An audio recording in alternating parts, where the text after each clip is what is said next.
وارتان باش هێمن عەبدوڵڵام لە ستۆدیۆ ئەوروپای ڕووداوە لەگەڵ هاوکارانم بۆ دیاسپۆرای ئەمشەوە مژارانەمان بۆ ئامادەکردو. یەکێتی ئەوروپا پلانێکی نوێی ڕاگەیاند بۆ هێنانی کۆچبەر بۆ ئەوروپا. بە پێی پلانەکە خەڵک دەتوانێت ئاسانتر و خێراتر لە کوردستانەوە داوای مافیمانەوە لە ئەوروپا بکات و ماڵباتەکەشی بێنێ. لە بەریتانیاش لەوەتەی بڕیاری ناردنی کۆچبەران بۆ ڕواندا دەرچووە. هیچ کۆچبەرێک لە نۆکەندی ئینگلیز نەپەڕیوەتەوە، کەمێکی دیکە وردەکاریەکانی دەزانن.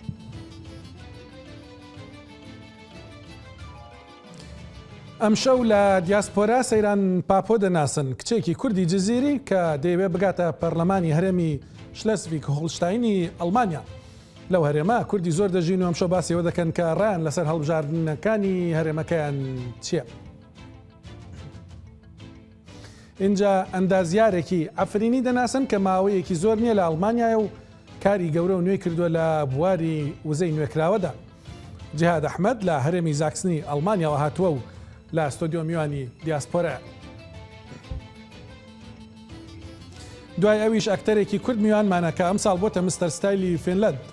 ئاکۆ مۆیەت شەریف لە فیلم و درامای فینلەندیدا ڕۆڵ دەبینێ و بۆتە هاوڵی دومی مستەر فینلەند.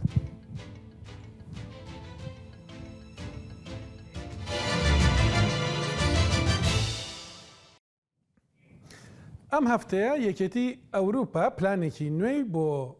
وەرگرتنی کۆچبەر بە شێوازی یاسایی ڕاگەیاند. بە پێی پلانەکە ئاسانکاری زۆر دەکرێت بۆ ئەوەی کە کۆچبەران ئەوانەی کە دەیانوێت بێن لە ئەوروپا بژین بتوانن بە ڕێگایەکی یاسایی بەبێ ئەوەی کە ڕێگای قاچاق بگرنە بەر بگەن ئەوروپا، لێرە کار بکەن، مافی مانەوان هەبێ و ماڵباتیشان بهێنن. لە ئەم راپۆرتەدا وردەکاری زۆرتر دەزانن. ئەوروپا کێشەی لەگەڵ کۆچبەراندا هەیە و پێویستیشی پێیانە. وەزیری نێوخۆی یەکێتی ئەوروپا دەڵێت ساڵانە 2 تاوەکو 3 ملیۆن کۆچبەر بە شێوەی یاسایی دێنە ئەوروپا. لە نێوان 125,000 تاوەکو 200,000 کۆچبەریش بە شێوەی نایاسایی دێن. یەکێتی ئەوروپا دەڵێت کۆچی یاسایی زۆر گرنگە بۆ بوژانەوەی ئابووری یەکێتیەکە و گۆڕانکاریە ژینگە پارێزانە و دیجیتاڵیەکان.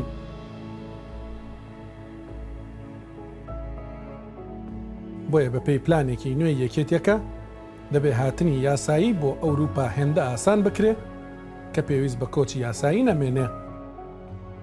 ئەو ئاسانکاریانەی ئەوروپا دەیەوێ بیان کات ئەمانن: خێراکردنی پێدانی مافی مانەوە بەوانەی لە ئەوروپا کارێک دەدۆزنەوە، ئاسانکردنی درێژکردنەوەی مافی مانەوە بۆ ئەوانەی لە ئەوروپا کاریان هەیە، ئاسانکاری بۆ هێنانی خێزان لەلایەن ئەوانەی کاریان هەیە، لابردنی مەرجی مانەوەی بەردەوام لە یەک وڵاتی ئەوروپا بۆ پاراستنی مافی مانەوە. واتە کەسێک دەتوانێت لە نێوان وڵاتانی ئەوروپادا بۆ کار هاتوچۆ بکات و ماوەی مانەوەکەشی بۆ درێژ بکرێتەوە. ڕێککەوتن لەگەڵ وڵاتانی دەرەوەی ئەوروپا بۆ هێنانی هێزی کار بۆ ئەو کەرتانی کە پێویستن. بۆ نمونە لەگەڵ مەغریب و تونس و میسر ڕێککەوتن کراوە بۆ هێنانی دەستی کار لە کۆتایی ئەم ساڵەوە. ڕاکێشانی ئەوانەی شارەزایان لە کەرتی تەندروستیدا هەیە بۆ پڕکردنەوەی ئەو پێویستیەی لە ئایندەدا لەو بوارەدا لە ئەوروپا دروست دەبێت. دەرچوونەوەی ماکرۆن بە سەرۆکی فەڕەنسا کاریگەری گەورەی دەبێت لەسەر جێبەجێکردنی ئەو پلانەی یەکێتی ئەوروپا، چونکە یەکێک لە پلانەکانی بۆ 5 ساڵی داهاتوو ڕێخستنەوەی سیاسەتی کۆچبەریە بە هەماهەنگی لەگەڵ وڵاتانی ئەندام لە یەکێتیەکە.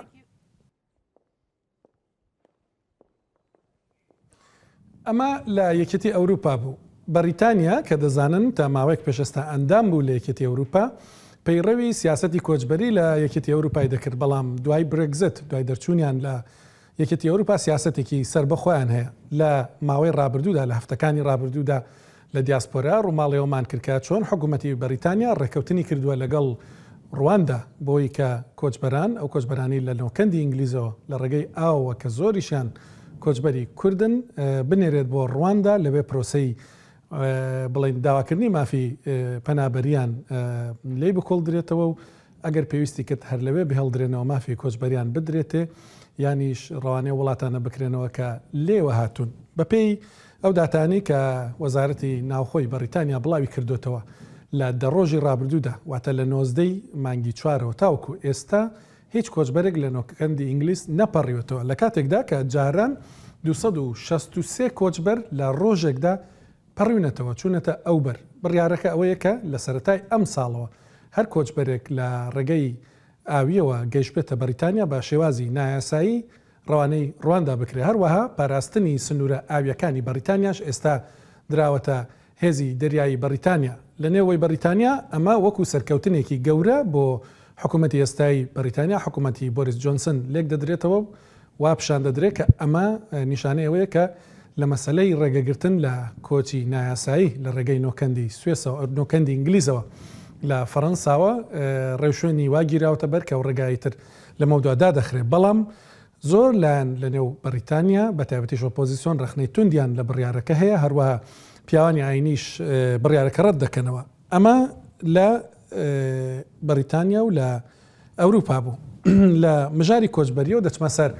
مژاری هەڵبژارنە هەرێمیەکان لە ئەڵمانیا کە لە ڕۆژانی داهاتوودا لە هەریەکە لە هەرێمی شلەسڤیک هۆڵشتاین لەگەڵ نۆردراین ڤێستفال ئەو شوێنە کە ئێستا ستۆدیۆ ڕووداویشی لێ دوسڵدۆرف کە پایتەختی هەرێمی نۆردراین ڤێستفالنە هەڵبژارنی پەرلەمانی بەڕێوە دەچن پەرلەمانی هەرێمەکان هاوکارم زنارشینەوە چۆتە شلەسڤیک هۆڵشتاین لەوێ لەگەڵ بەربژێرێکی کورد کە دەی ببێتە پەرلەمانتاری ئەو هەرێمە نیش فیچەرێکی کردووە پێکەوە دەیبینێن بەرپرسیارە ji bo insanên xerîbim ez dixwazim dema bikevim parlamento de jî ez dixwazim bibim dengê xelkên xerîba herê gelê jî dengê gelê Kurd. Seyran Papo keçegenceka ji dayîkbûya Cizîra Bakurê Kurdistanê û berbijêra Partiya Kristiyan Demokrata Almanyayê li paytextê herêma Schleswig-Holstein li Bakurê evî welat. Li mezintirîn mola bajêrê Kîl, Seyran û hejmareka endam û alîgirên Partiya CDU kempeyna helbijartinên heştî Gulanê Ayarê dikin. Geça Kurd Alman nûkirinên di partiya xwe ya 5 sala fermanrewaya li evê herêmê weke sedem ji bo bawerpêanîna xwe vedgerîne. Hêdî CDU xwe dixwaze nûjen jî bike yani ji bo insanên biyanî jî dixwaze xwe nûjen bike dixwaze ji ber ku em partiya navê de ne yani em dixwazin hem insanên yê şigûlker yê îş didine yani arbeitgeber be arbeitnehmer dibêjin hem yê ciwan hem jin hem yê biyanî yek wek min em dixwazin her insan cem de ciyê xwe bikirin hû ji bo em bikarin programa xwe em hê cudatir bikîne em xizmetê ji bo vê gelên vê de yani em bikîne. Helwestên Partiya CDU digel Başûrê Kurdistanê di dema şerê Daişda Seyran Papo li bîra temaşevanan diînît û weke fakterekê dengdana bi wê partiyê didanê. Bêdê mezin bîme und CDU jî gelek derfet dan me. Derfendan Kurda jî rastî jî mesela dema şerê Daişê de me dît hengê wek partî jî ne li Schleswig-Holsteinê li Bundestagê jî me çek dan pêşmerga ji bo ku li hemberê we barbara îşî dê bikarine xwe biparêzine. Ew bir sedemek mesela ew jî sedemek gelek girîn bî an jî dema pêşmerge hatin li yani pêşmerge anîn vê de li Almanya Ausbildung dan yani perwerde kirin û ew jî xetik yani xetik weliye ku divê em Kurd hemî partî de em ciyê xwe bigirin ama bi taybetî li CDU de jî yani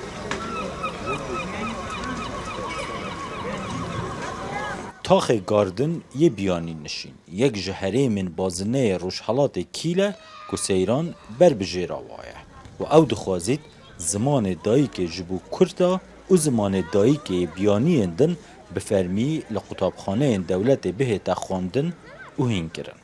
İngilîzî zimanek ji xeynî Almanî mektebê de tê dayîn. Hûn dikarin zimanê me mesela bijîn yê Kurmancî an jî yê Tirkiye Erebî hûn dikarin hûn vê zimanê jî hûn dikarin mesela bêxin ders em wê dê de xebatên me hene em dixwazîne wê dê de mesela ji bo zimanê Kurdî jî زمان کردی لمکتب لشریس بی خواهشتانه در جی تخوازیم به زمان فرمی. دانیل گونته سروک وزیر و برپرس یکی یه پارتیا سیران بربجه راوایه لعوه هرمی و به هیوی بخش بو پاشاروجا CDU لألمانیا دهیتن یاسی و زیده کرنا ریجه اندامن به پاشخانه بیانی گاوگه بر بنو کرنا پارتیا وان دهیته هجمارتن. اسیرو کاندیداتم دانیل گونتا خواست که بچه که ام نرجبو تنه خلکی می آلمان ام ویده ام شول دکینه ام خلکی یه بیانیجی ام شول دکینه سینیالک داخ سینیالک گلک باشده جبرویه که من اخص راهش دهیده und من اخص دیره کاندیدات یعنی ام دخوازین یعنی از دخوازم ببم دنگ گل غریبه یه ویده جبر که گل غریب هنه میش ولی ویده نه 20 ساله 3 ساله ویده نه شول دکینه خدمت جبو وی دولت دکینه و ام جی خدمت و ام گل کیف خاشین ام دخوازین ببین دنگی و ام دخوازین بسکریکین و یعنی لیویده ام دخوازین ببین پارلمنت و کردین آلمانیا بپرانی دناف پارتیین جب سوشیال دموکرات و کسکاندا چالاک بون لید سالین داویه دا چونا دناف پارتیین کنزرواتیو و سنترستان جیدا بویا دیارده اگر لحشت گلانه دنگدرین بازنه کیلی روش حالات باوری بدنه خانم کرد آلمان سیران پاپو ویدمی به در بازبون جبو اوی پرلمانی هم دیروکک جبو کردان لوی داره دهیتن نویساندن گو جارا یکیه کردک دریا پارتیا کریستیان دموکراتا کنزرواتیو دا در بازی پرلمان هریمه گده به هم جبوی پارتیه جی دیروکه جبر کو بازنه وی ببر دوامی یه سوسیال دموکرات هم بویه زناشینو روداو کیل باکوری آلمانیا سەیران پاپۆتان بینی قسەی بۆ زناشینۆ دەکرد بربژێری پارتی کریستیان دموکراتەکان لە هەرێمی شلێسڤیگ هۆڵشتاین کە لە ڕۆژی 8 پێنجی 2022 هەڵبژارنی تێدا بەڕێوە دەچێت هەر لەو هەرێمە زنار قسەی لەگەڵ دەنگدەرانی کوردیش کردووە کە لەوێ ڕای خۆیان هەیە لەسەرەوەی کە پێوەریان بۆ دەنگدان بە بربژێرەکانجا سەیران پاپۆ بێیان بربژێرەکانی دیکە چییە پێکەوە گوێ لە ڕای ئەو دەنگدەرانەش دەکرێت ام دنگی خو دیدین CDU و ام ده هول دنجی همی هولاتیت میت کرد تیب گهینین که اوی روجب چنه سر صندوق دنگدانی و دنگی خوب دنوی اوید جنسیت آلمانی هین و اوید حق آن مافه دنگدان هبیدن. ورا چند تنه پروژه مهنه مزگفتا کردان فوتبال کلیبی موی داره هنه ام دخازن ام هلا فوتبال کلیبی و هلا مزگفتی پیشته بچن هیانی ایرو وان پروژکتان دا تنیم هیلفه الیکاریس سیران پاپو دی امجی پیوی گریک دنگ بدن وان هلیکاریا وان بکن. ام دنگی خو دیدن سر اساس باشتره سر اساس پروگرام حزب بدن که کیش حزب بوما باشه و کاچی کی حزب خدمت کرد یعنی وقتی چوی دا اول بوما گرنگه اس بینم CDU کو حزب پارتیا که باشه بوما کردا تایبتو بو پنابر اجک کود وقتی چوی دا پنابر گلات قبیل کرنه اشلاوی و جنسیجک یعنی باش داخل کی از بیشم خلق بتر دیدن خودت CDU و کاندیدا مایا هی که کرده که چه جزیره دویژنه سیران پاپو از هست کم خلق ما کردت ما دنگ خواب دنیوی. بگومان ما کردم برای خودنی که رنگی گشتی بو پنابرا کیش باشه بگومان دست بگی بو کرداجک از خواهد او کردک من مافی دنگ دانه های از دنگ خوش بدم اگه خود هست که هشتی های و پنج دنگ خودم دی CDU جبرکو CDU وکی ام بینن هاری کارکا گلکی هاری کارکی باشه بو پنابرا و بو کارت باشه تید که نوکی مدزانی بو ریکا و جادا و بانا پیش کتنه وانا و هفت چند سال بر من بوری نجک 2015 مدید حالا که جدی دان و گلک هاری کارا پشتوانت وکو پیش مرگیج بین حقیقت بیدن ویریج ما کاندید کردن هم بگو ما دنگ خودن کاندید کرد ان شاء الله خلق ام حسد كن خلقي ماجيك حاول بدت همي بارب صندوق دنگدان بچن و دنگي خو بدن وي بارتي تايبت سي دي او بەڵێ دوو مژاری سەرنجڕاکێشمان هەیە دوو میوانی زۆر سەرنجڕاکێشێکێکیان باسی ئەومان بۆ دەکات کە چۆن لە دنیادا لەو قۆناخەوە کە خەڵک بە وایرێک لەسەر کۆمپیوتەرێکی گەورە دادەنیشت جاری وابوو دوو خولەک سێ خولەک چاوەڕێ بووی تاوەکو هێڵی ئینتەرنێت ببەسترێ هەوڵە دەدا دۆسەیەکی بچووک فایلێکی بچووک داونلۆد بکەیت زۆری پێدەچوو دای بگریت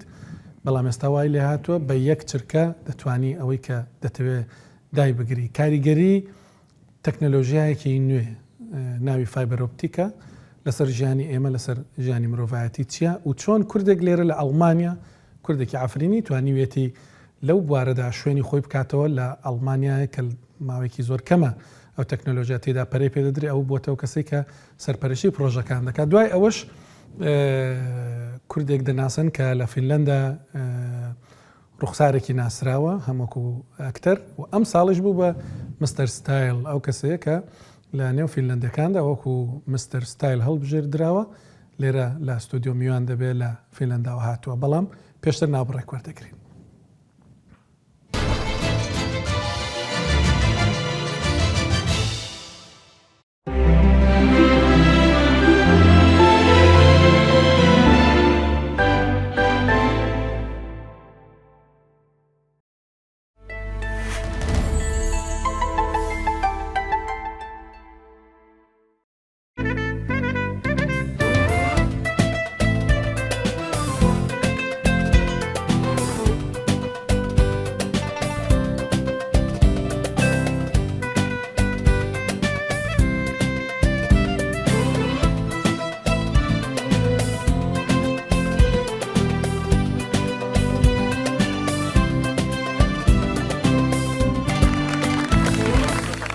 دۆشاوی تەماتەی ئاڵتونسا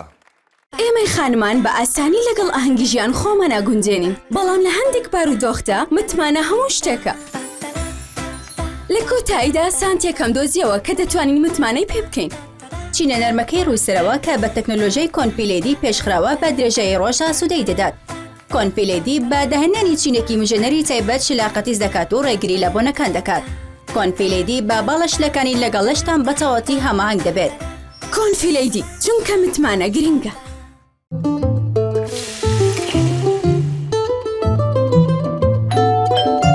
بەخێر بێن خۆشبێک چەکەم بۆچی ئەزتان کێشە ئەزیەتی چی؟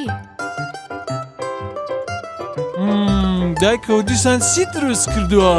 بەڕاستی زۆر بەتامم دروست کرد بەڵام دایکە ئەوەی تۆ هێشتا گەرمە منیش گەڵامێوم پێچاو بوویەوە ئێ باشە نهێنی ئەم تام و چێژە چییە؟ نازانم با ئێمە بڵێ زەیتی زەیتونی زێڕ گەورەترین نهێنی تام و چێژ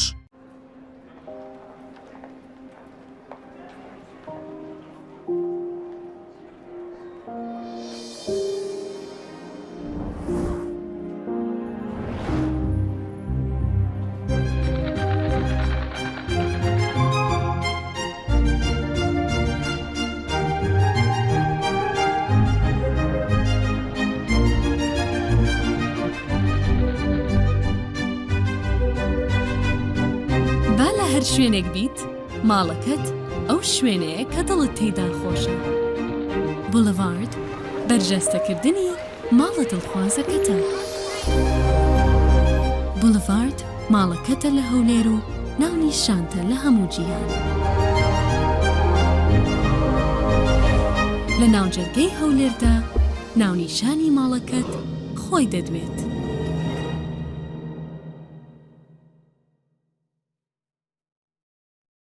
بۆ قژێکی درەوشاوە و شەپۆلدار ئەو قژانەی وا بەهێز دیارن بە نرخێکی زۆر باش و گونجاو بەرهەمی شامپۆی ئاڵتونسا بە ستاندارد و کوالەتیەکی بەرز بە پێکهاتێکی سروشتی و چارەسەرێک بۆ هەموو کێشەکانی قژ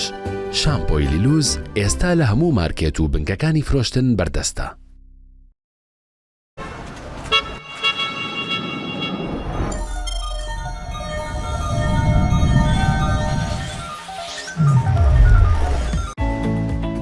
ئۆفەرێکی تازە و ناوازە لە ئاڵتونساوە یەکێک لە شۆربا بە تامەکانی ئاڵتونسا کڕن و هەلی بردنەوەی 25,000 دینار بەدەست بێنن. ئاڵتونسا لە هەموو مارکێتەکان بەردەستە. سڵاو باشیت؟ هیچ باش نیم ناتوانم بیخوێنم دیسان خەتای دایبیەکانە ناتوانم دایبێکی باش هەڵبژێرم. دۆزیمەوە ئێمە شەوانە ئارامەنوین ئێستا لۆرەی تۆی تاقیکەیتەوە. چی تاقی بکەمەوە؟ کۆنفی ناز بۆی باس کردم ئەفسانەیەکی سروشتیە چونکە زینکی تێدایە. یەکەم دایڤیە لە جیهان کە زینک و لانۆلین و دیپانتینۆلی تێدایە کە بەرهەمی سروشتین و لەلایەن دکتۆری پێرس و تاقیگەکانی دێماتێس هایتێکی ئەڵمانی متمانە پێکراوە. کۆنفی گرنگیتان پێ دەدەین.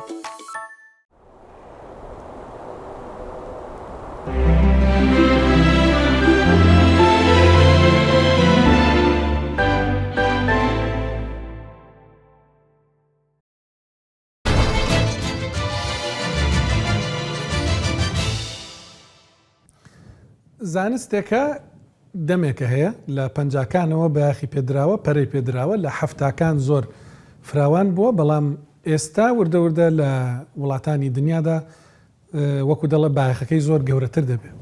لە ئەڵمانیا نزیکەی 4-5 ساڵە ینی پرۆژەی زۆر گەورە دەستیان پێکردووە. 5 ساڵیشە کوردێکی ئەفرینی ئەندازیاری ئەفرینی هاتۆتە ئەڵمانیا ڕۆڵی هەیە لەو گۆڕانکاریە گەورە مێژوویە تەکنۆلۆژیەدا لە وڵاتی ئەڵمانیا. پێشتر بیناسن دوایی لە ستۆدیۆ میوانم دەبێت.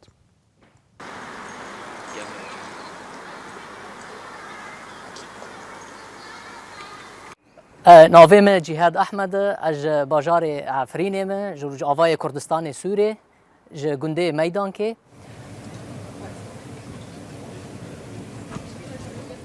شهادê min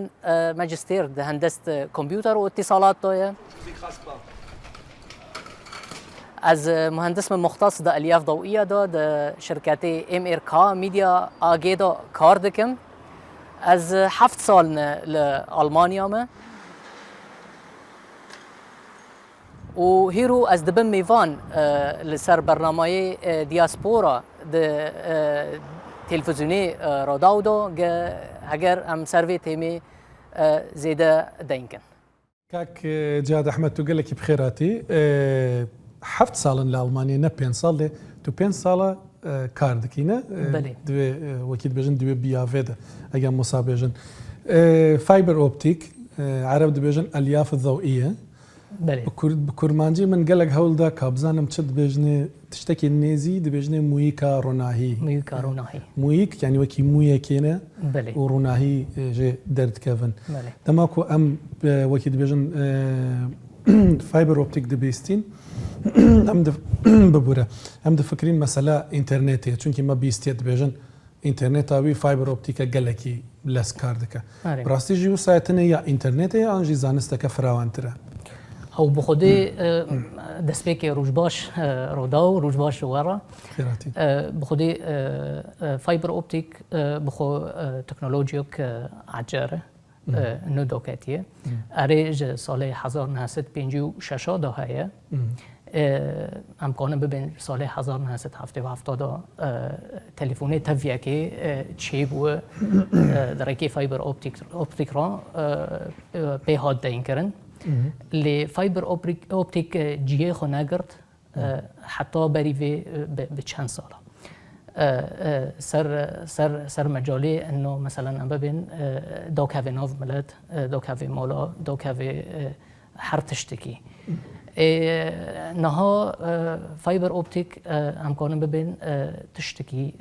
زیاده ضروریه تشتکی گرنگه ده حیات یعنی ده بشرية جماعة يعني دجي انترنت براستي وسايا انجي بتشتي دنجي بخدي فايبر اوبتيك اي تافياكي جي انترنت را هات تشيكرن اللي بعد وي فايبر اوبتيك مجالات كان دو بربون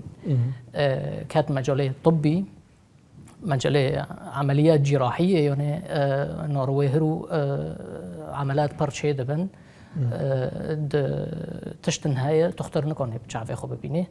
نكونه بيجينه ام بريكي الياف ضوئيه جرا يشقي بشيجين دو تشهدكن او وكي وايرانن وكي مويك بله وكي مويك وكي مويك ام جرا ام ويمي دركي ويمي را يشقي دشينن ويجي راش وي تختار نكانه ببينه روناهية شينن جيكون رون كارب جيكانه ب وحتى كاميرا لي تيراك باندن مثلا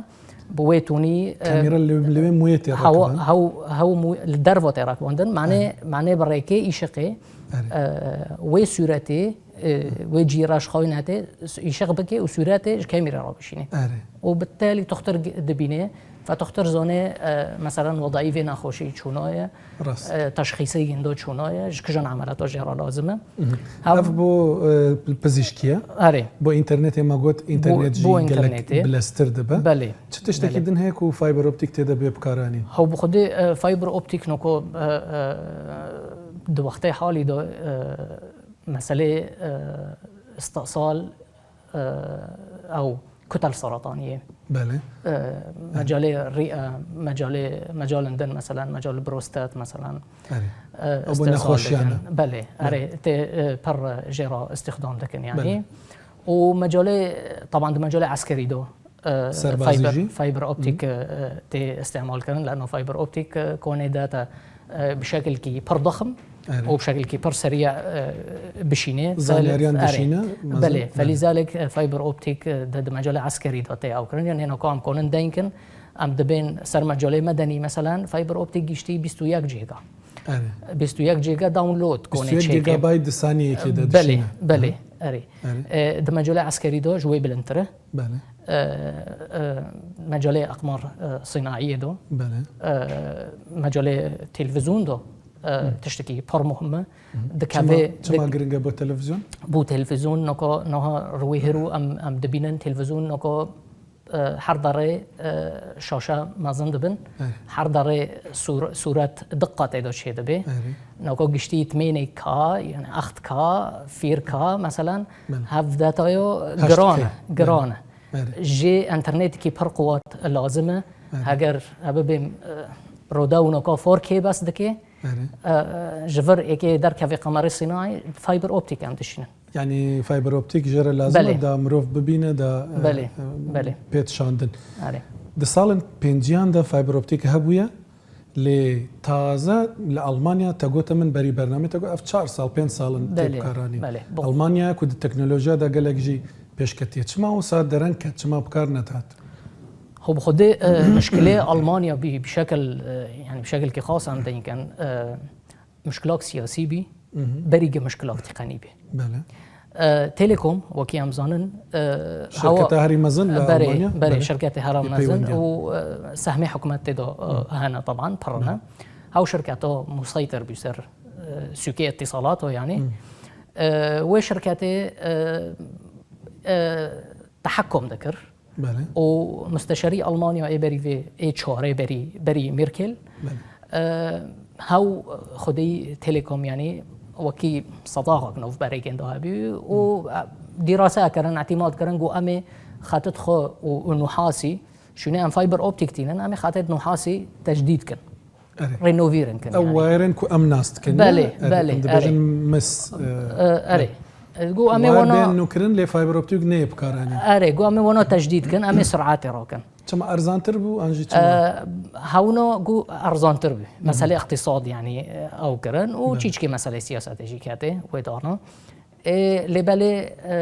علم بيش داره تكنولوجيا بيش داره تنكون حردمك لسر تشتكي بمني يعني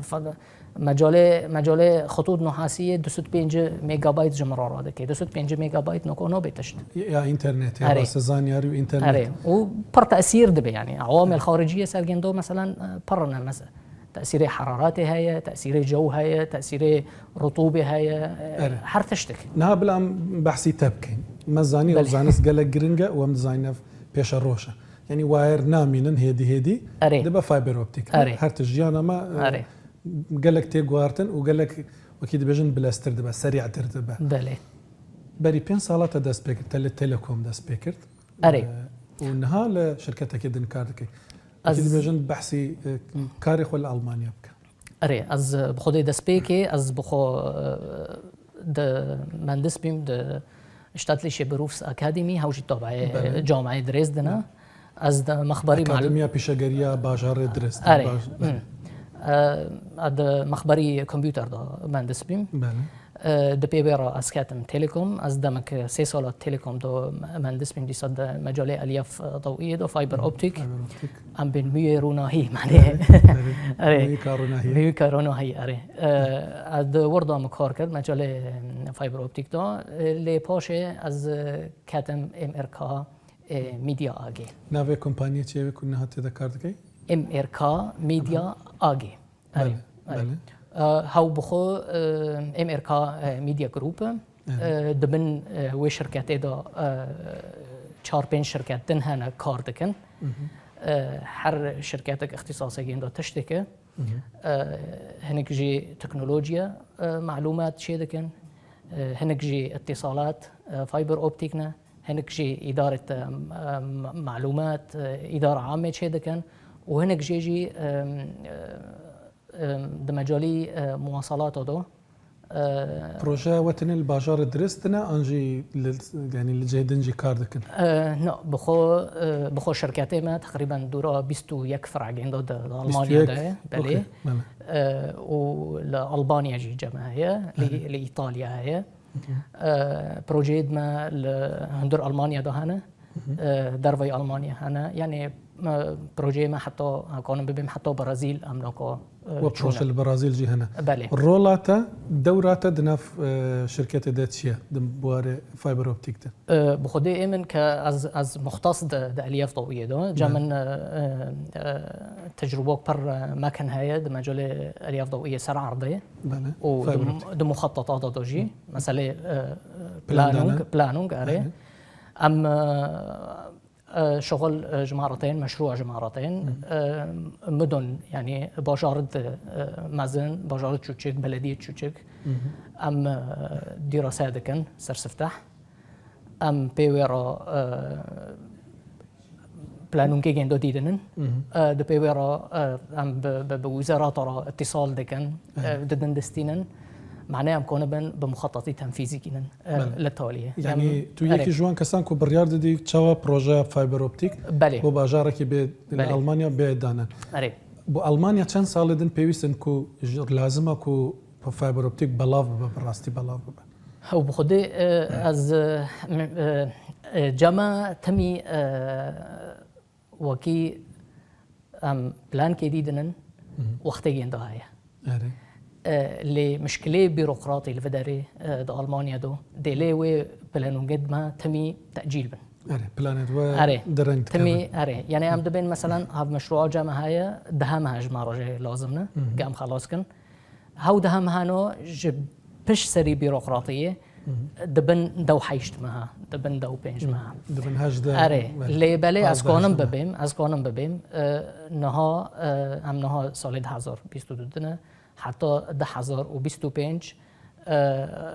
كمبدئيا وانا دينانا انه تغطيوك برمازنه كتشي ببيت فايبر اوبتيك دو حتى سال 2025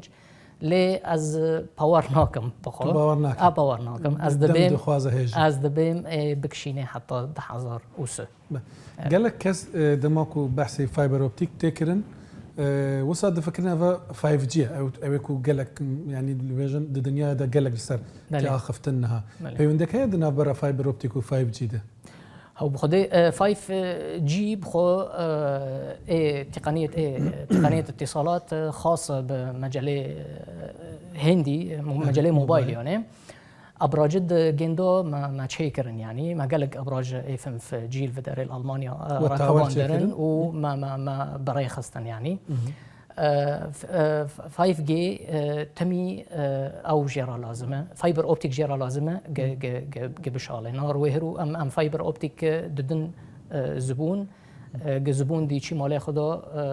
جمع گدا انترنت سریع به لبله هاو زبونا جرا انترنت سریع در وجه گره که جنال مال به فلذلك ما 5G دوكات اري 5G و حتى نكو دراسات جهه سر 6G نها 5G ام دزانين المانيا دبيجت 2025 ل 2030 بلان بيجن بو كردستان چواید يعني مرو دماغ تشتي وصاد بيسد بيجا خوازي لكردستان ما جهه بوای تشتي وصاد چد بن كردستان تكاره بو جاويه با تشتوي تكاره بله مامۆستا کوردستان بخۆ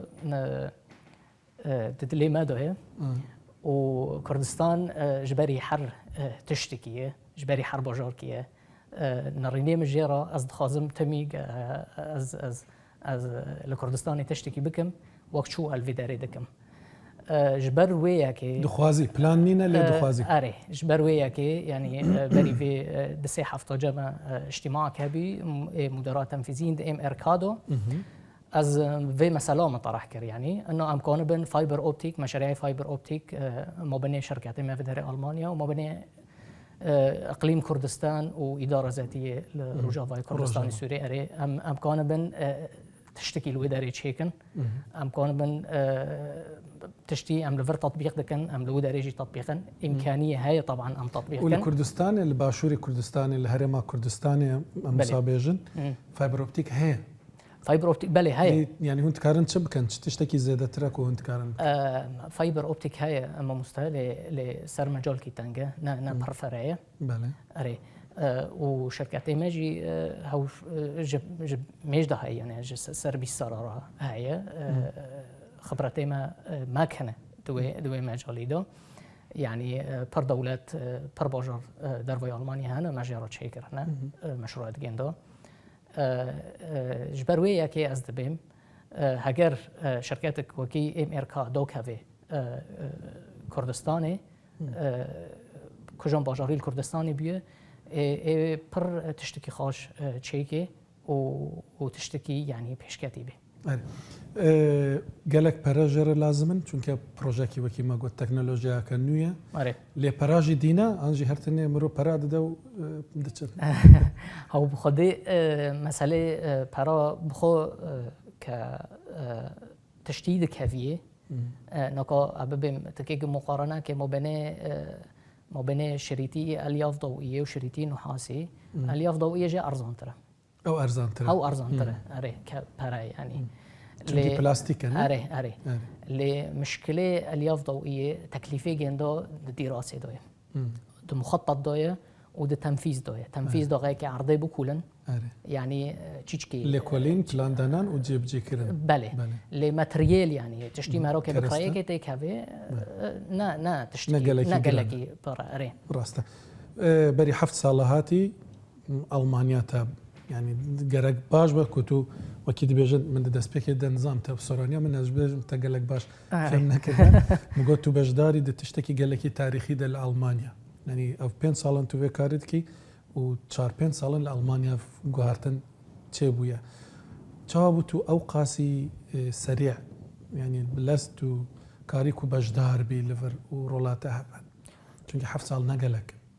بله ما مستهو بخودي بريجيا يعني مرا شهادا که دستینه مرا تید رد به اگر داغه مرا خلاص دکی مرا خوازه مرا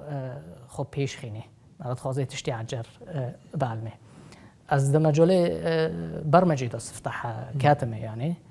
لمبالغ خدای انه فايبر اوبتيك مستقبله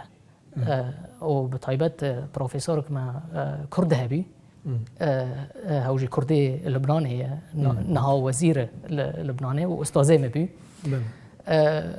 وي ري بيش مكر وي مراجو انه از نصيحه دكم تفايبر اوبتيك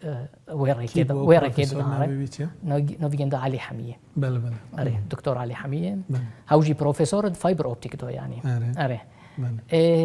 وي يعني ري بيش مكر جو انه هافو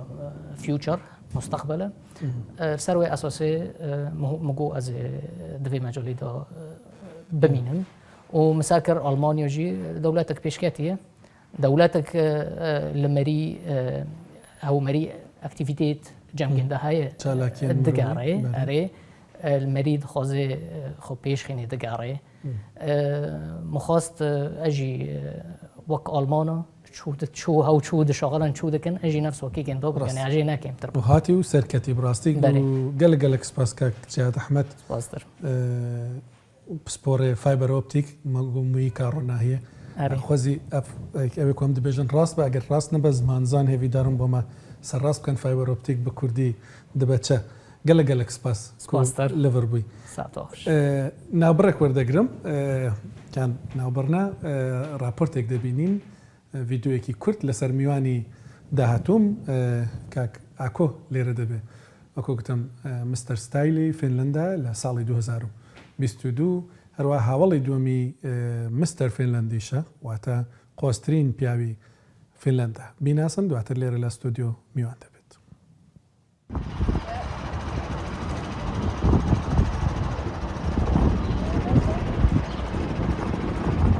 سڵاو من ناوم ئاکۆ مۆیە شەریف لەدایک بووی شاری هەولێرم و لە شاری سلێمانی گەورە بووم ساڵی 2012 هاتم بۆ وڵاتی فنلەند و نزیکەی 10 ساڵە بێ لە وڵاتی فنلەندم.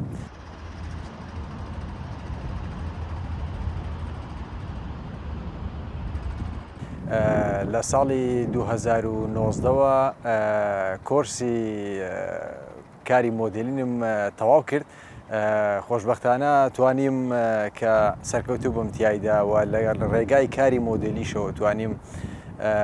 کاری ئاکتینگیشی لەگەڵا بکەم و من زۆر سوپاسی کەناڵی ڕووداوەکەم و ئەم شەو میێوانم لە بەرنامەی دیاسپۆرە لە کەناڵی ڕوودا و زانیاری زیاتر لەو کاتەیە ئینشاءڵڵا پێشکەش دەکەین. کاک ئاکۆ مۆیەت شەریف زۆر بەخێر بێ. زۆر سپاس. قۆزیەکەت دەزانم قۆزی هەولێرەیە زیرەکیەکەشت هەر زیرەکی هەولێرە یان سلێمانیشی تێکەوتووە فەرق ناکە بۆ من هەر کوردستانە. باشە زۆر بەخێر بێت. چۆن گەیشتە فینلەندا کاگا؟ من پێشەکی دەستخۆشی بەرنامەکە لە یەکەم کاگێ من و دەستخۆشی لە کارمەندەکانی کەناڵی ڕووداویشەکەم. من لە شاری هەولێری خۆشەویست لەدایک بووم بەڵام لە شاری سلێمانی بڵێم پەروەردە بووم تا ساڵی 2012 ساڵی 2012 هاتم بۆ هەندەران بۆ وڵاتی فنلەندا تر لێەوە ژیانەکەم دەستی پێ کرد و ئێستاش. فینلەندات هەڵبژارد یا ڕێکەوت بۆ گەیشتەوە؟ بەڵێ فنلەندام هەڵبژارد. هەڵت بژارد بۆچی هەڵت بژارد؟ هەڵم بژارد لەبەرەوەی حەزم کرد ژیانێکی تاسە دەست پێ بکەم. بەڵێ ئەکتەری لە فینلەندا یەکەم جار کاری ئەکتەریت کرد یا پێشتر کاری مۆدلین بوو بە ئەکتەر؟ خۆی ڕاستیەکەی من لە ساڵی 2019 لە ساڵی 2014 بڵێن ئەو چانسەم هەبوو کە بۆ کۆرسی لە ئەختیباری مۆدلین هەڵبژێردرام توانیم بەردەوام بڵێ بەڵام لە بەشانەوە کارێک نەمتوانی لەو کاتە بەردەوام بووم. لە ساڵی 2019 دیسان و هەوڵم مایەوە کاتە جارێکیکە ئەو کاتە بڵێن بۆکو مۆدلینگ شەهادەکەم بڕوانامەکەم بەدەستێنا لە ڕێگای مۆدلینگەوە توانیم کە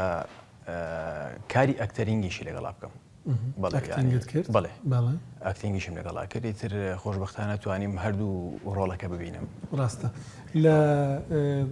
فیلم و درامای فیلەندی بەشداریت کرد ئەگەر تۆزێک باسی بۆ بکەیت چینە و فیلمانەی بەشداری تێدا کردوون کان کامانن؟ لە سەرەتاوە کارێکی ڤیددیۆگرافی فۆتۆگرافەیی بوو لە شاری کۆتکە بەشدار بووم بەڵام لە ڕێگای ئەوە کە ڤیددیۆگرافیش بوو لە ڕێگاوە کەسانی کە سەیری نەتیجەکەیان کرد زانیان کە بڵێن ئەو توانایان تیا هەیە کە کاری ئەکتینگیشی لەگەڵا بکەم. خۆم تەسەوڕم نەکرد ڕاستی لاوەڵەوە بەڵام لە ڕێگایەوە توانیم زیاتر بەردەم کامێرە و توانای خۆم بسەلمێنم بەرامبەر بە کامێرە و لە تا ئێستا لە 3 زنجیرە درامایی فنلەندیا بەشدارم. لەگەڵەوەشە لە 2 فلیمیشە وەکو ئەکتەر بەشدارم. ئینشاءڵڵا لەم ساڵدا دانەیەکیان بەشدار ئەبێت لە ئینتەرناشنال فێستیڤال فیلم بە ناوی فلیمی نۆرماڵی کە ئەدوێ لە بارەی پەنابەرەکان لە ئەوروپایە بەگشتی. لەم هاوینی ئەم ساڵیشدا ئینشاءڵڵا 2 پرۆژەی کەم لە بەردەمایە و هەر لەم ساڵدا لە مانگی نوێنەرایەتی وڵاتی فنلەندا ئەەکەم لە ئیندۆنیزیا لە پێشبڕکەیەکی نێودەوڵەتیە کە نزیکەی 60 وڵاتی ئەوروپی تیا بەشدارن مستەر گلۆبال. من بەشانەزیەوە توانیم کە بەڵێ مستەر گلۆبال بۆ ساڵی 2022 ئەگەر بێت و ئەم وەزای ئێستایی جیهان بهێڵێت من توانیم ئەو خەڵاتە بەدەست بێنە مستەر ستایل لە ڕێگای ئەوە توانیم کە بمە نوێنەری وڵاتی فنلەندا کە تا ئێستا هیچ کەسێکی غیرە فنلندی نەیتوانیوە بڵێن جادەمێ دوای لەسەر ئەوە ڕابوەستین بەڵام لەو درامانی کە بەشداریت کردو زنجیرە دراما بڵێ ڕۆڵت چێ لە نێو زنجیرە دراماکان خۆی لە سەرەتاوە کە دەسم پێ کرد من بە ڕۆڵی بچووک دەسم پێ کرد چۆن بڵێن تاکید هەموو کەسێک کە دەست پێکا بێت لە ڕۆڵێکی بچووکۆ دەست پێ بکە بۆ ئەوەی کە ئەو توانای خۆت بە تەواتی بسەلمێنێ بەرامبەر بە کامێرایە لە یەکی لە زنجیرە درامەکانە دۆکۆمنتاری بوو کارێکی دۆکۆمنتاری بوو کە ڕۆڵی تەواوی حەڵقەی یەکەم هەر خۆم دەورم تیابینی کە ئەویش کارێکی خێرخوازی بردننی شتومەک لە وڵاتی فنلندەوە بۆ ئاوارەکانی سووریا بوو بەڵام بەبێ ڕێپلیک هیچ قسەیەک بکەیت بەبێ قسەکردن لە درامەکەیە دۆکۆمنتاری بوو لە دانەیەکی کەشیانە چۆن بڵێن کەسێکی چۆن بڵێن کەسێکی غەدر لێکراوم چۆن بڵێن وەکو ئایلەیەکی پەناهەندە لە ئەوروپایە دەورم تیابینیوە ئەویشان هەر لەم ساڵدا کەوتۆتە پەخشکردن لە تەلەڤیزیۆن و لە چەندین زنجیرە درامای تریشە بەشداریت کردووە مستەر ستایل من یەکشت دەمەوێت لێ تێبگەم مستەر ستایل لەگەڵ مستەر فینلند فەرقیان چییە؟ من لەم ساڵ لە مانگی هەشت ئەفو ساڵی 2021 لە مانگی هەشت بەشدار بووم وەکو کوڕە مۆدێلێک لە هەڵبژاردننی شازوانی ئافرەتان وەکو کوڕە مۆدێلێک کە تەبان هەڵبژاردننی شازوانی کوڕیان ئافرەتان بووینە نەخێر بەر لەوە وەکو کوڕە مۆدێلێک بەشدار بووم لەوێ چۆن بڵێن هەموو هەڵبژاردننی شازوانێک ئەبێ تەڕەفی بە ڕەگەزی بەرامبەریشی لەگەڵا بێ بۆ جوانکردنی مەراسیمەکەیە بەڵێ من لە مانگی هەشتی 2021 منیان هەڵبژارد وەکو لیژنەی دادوەر بۆ هەڵبژاردننی شازوانی گەنجان لە خوار 25 ساڵ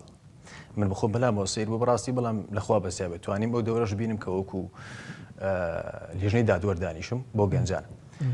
لەوە توانیم سەرنجی بەڕێوبەری کارەکانم تیمۆ ساڵ مێسما لێرەوە دەستخۆشی یەکەم سوپاس یەکەم کە زۆر پشگیریم بووە توانیم سەرنجی لیژنەی دادوەر ڕاکێشم بەوەی کە من شوێنی خۆم بکەمەوە لە فیناڵی 2022 شازوانی کوڕان لە شازوانی کوڕانە شازوانی بڵێن مستەر ستایلیشێ مستەر ستایل واتە جوانی سەرنجڕاکێشی و دواتە سەرنجڕاکێشی بەرامبەر بە کامێرە واتە نواندنی کەسایەتی خۆت بەرامبەر بە کامێرە یعنی ئەمان پێوترێ جوانێکی سەرنجڕاکێش لە جلوبەرگ بەرامبەر بە کامێرە لە ئەوەی کە مستەر ستایلی بەدەستێناوە لەگەڵ ئەوەشە کە بڵێن خەڵاتی هاوڵی شازوانیشی بەدەستێناوە ئەویش کە من بووم لەخوا بەزیابێ توانیم لە ڕێگایەوە ئیتر نوێنەرایەتی ئەو وڵاتە بەدەست بێنم زۆر باشە کە بوویە مستەر ستایل ئێستا شتێک دەگۆڕێت لە ژیانی تۆ لە فینلند دەرکەوتنت لە پێش کامیرا لە شوێنە گشتیەکان چی گۆڕاوە؟ ڕاستی هەستێکی خۆشە تەبعاان یەکەم بۆ من و بۆ هەموو ئەو کوردانشی کە بەلایەنە خۆشە تەبان لە بواری ڕێکلامینگیش هەر تۆ بەرەو پێشچوونێکە بۆ خۆی لە بواری بزنس لە بواری ڕێکلامینگ و بەڵام تۆ شەرتە بزانیت کە ئەو بواری ڕێکلامینگە لە چه حدێکە ینی سنووری خۆت نەبەزێنی کە بڵین لە مستەر ستایلی کە یاوەتە شازوانی یانەوەتە کاری مۆدێلینگەکەی بزانی تا چه حدێک ئەڕۆیت ینی ئەمە زەڕورە بۆ سنوورێکەیە جا من دەمەوێت سەرەوە ڕابۆستی ئێستا ڕەنگە لە کوردستان هەبێ گویان لێبێ ئەو ماوەیە لە کوردستان بەرامبەر مۆدێل و ئەوانە زۆر هین هەیە ینی هەستێکی زۆر خراپەیە زۆر قسەشی لەسەر دەکرێت چ شتێکەیە کە پێت وایە سنوور بەزاندنە ڕەنگە لە کوردستان ئەو سنوورە بەزێنرابێ بۆیە بڵێن مۆدێل و ناوێکی زۆر باشی نەماوە لەوێ چونکە لێرە لە ئەوروپا ئەمە شتێکە ڕێزی دەگیری وەکو خۆشێک بێت ڕێکلامی زیاترت دەست دەکەوێت و پیشەیەکە خەڵک ئەو پیشەیە هەیە لێرە چه شتێک هەیە سنوور بەزاندنە لەو بوارە ئێوەدا وەی کاگێ من ئێمە کە بڵێن لە ناحیەی کوردەواری کولتورەوە ئەگەر بێت و باسی مۆزوعەکە بکەین زۆر فەقەڕێتری لێبێتەوە من ئەگەر تەبان من سەبارەت بەخۆم ئەو قسەیەکەم ینی خەڵکی تر ئازادە بەڵام تۆ لە ئەوروپایە بەتایبەتی لە ئەوروپایە تۆ ئەگەر شەهادەیەکت نەبێ یان ئەگەر تەجروبەیەکی باشت نەبێ ناتوانی کارێکی ڕێکلامی بکەیت یانەوە تا سەرنجی